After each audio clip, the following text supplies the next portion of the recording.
President Yoon Suk Yeol will embark on an overseas trip to Lithuania on Monday to join NATO leaders for an annual summit, with the war in Ukraine again set to be a major topic. Our Kim Do-yeon starts us off this morning.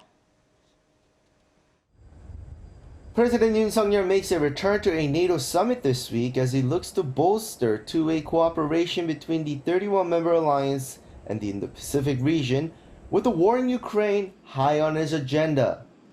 This is Yoon's second appearance at the multilateral summit after participating last year in what was a first for a South Korean president.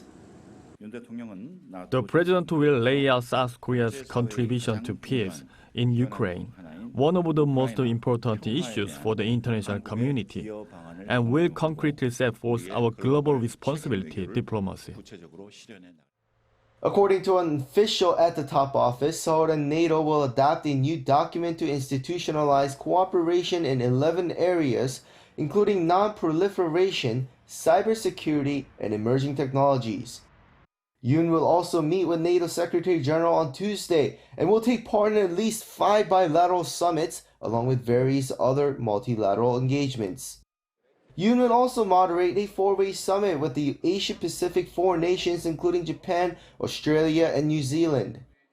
This also comes as South Korea formally opened a permanent mission to the organization in Belgium last November. South Korea and NATO officially formed a partnership in 2006 based on shared values of freedom and democracy, but have sped up cooperation recently with uncertainties across the globe.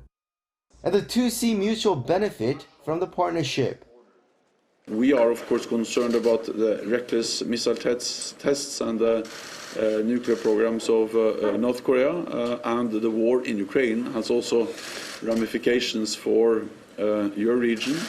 And we also know that North Korea is providing military support to the Russian war efforts with rockets and missiles, and this just highlights how we are interconnected. On the other hand, just like the last time, China has not responded well to South Korea and Japan's recent close ties with NATO. Previously, when Yoon attended a NATO summit, China slammed the move, pointing to a NATO strategic concept from 2022 that states that the alliance faces, quote, systematic competition from Beijing's ambitions and coercive policies that challenge members' interests, security, and values. However, the South Korean government has not budged from its stance that its diplomatic activity does not exclude any particular state. Kim Do-yeon, 아리랑뉴스.